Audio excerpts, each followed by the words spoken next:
අයුබෝවන් මගේ ආදරණීය පුංචි යාළුවෝ හැමෝටම දර්ශනී ටීචර් අද ආවේ මගේ දූල පුතාලට හරිම ලස්සන වටිනා කතාවක් කියන්න. පුතාලා දන්නවද?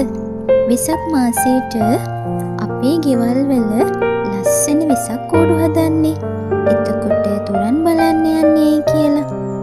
අද ටීචර් කියන්නේ ඒ විශේෂ දවස. ඒ කියන්නේ බුදු තෙමඟුල ගැනයි. බබාලා දන්නවද? මීට හුඟක් කාලෙකට කලින් දඹදිව ලුම්බිනි සල්ුවනේදී අපේ ලෝතුරු බුදුරජාණන් වහන්සේ, ඒ කියන්නේ සිද්ධාර්ථ කුමාරයා විදිහට මෙලොවට උපත ලැබුවා. එදා මුළු සල්ුවනම මල් වලින් පිරීලා තිබුණා. මල් වලින් පිරීලා සුවඳ හැමුවා.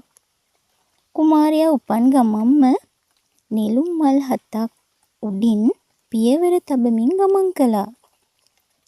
මේ වගේ උතුම් උපතක් සිද්ධ වුණේ වෙසක් පුන් පොහෝ දවසකයි.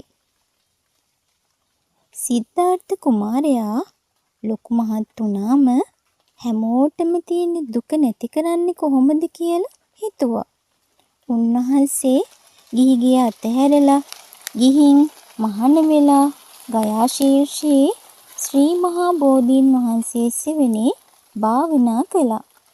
ඒ විදිහට භාවනා කරලා සිත පිරිසිදු කරගෙන ලෝකයේ තියෙන සත්‍ය අවබෝධ කරගෙන උතුම් බුද්ධත්වයට පත් වුණා.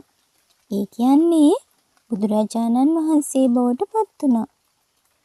ඒ උතුම් සිදුවීම සිද්ධ වුණෙත් තවත් එක වෙසක් පුන් පොහෝ දවසකයි.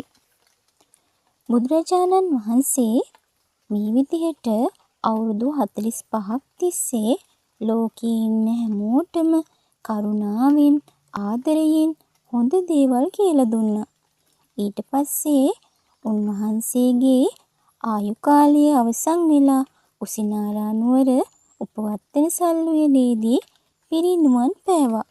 ඒ කියන්නේ මෙලොව ජීවිතෙන් සමුගත්තා.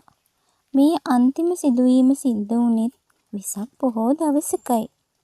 ඔන්න බබාලා දැක්ක නේද? උපත, බුදු වීම, පිරිනිවීම කියන මේ උතුම් සිදුවීම් තුනම සිද්ධ වුණේ වෙසක් පොහෝ දවසක නිසා තමයි අපි මේකට බුදු තෙමඟුල කියලා කියන්නේ. ඉතින් අපි වෙසක් දවසට අපේ බුදු සාදු වෙනුවෙන් පහන් පත්තු කරලා මල් පූජා කරලා හොඳ ළමයි වගේ සිල් සමාදන් වෙන්න ඕන. අද කතාව මගේ පුතාලට වැදගත් වෙන්න ඇති කියලා ටීචර් හිතනවා. මේ වගේ ලස්සන කතා දිගටම අහන්න ස්ටෝරි ටයිම් විත් දර්ශනී ටීචර් channel එක subscribe කරන්න අමතක කරන්න එපා. හැමෝටම තෙරුවන් සරණයි.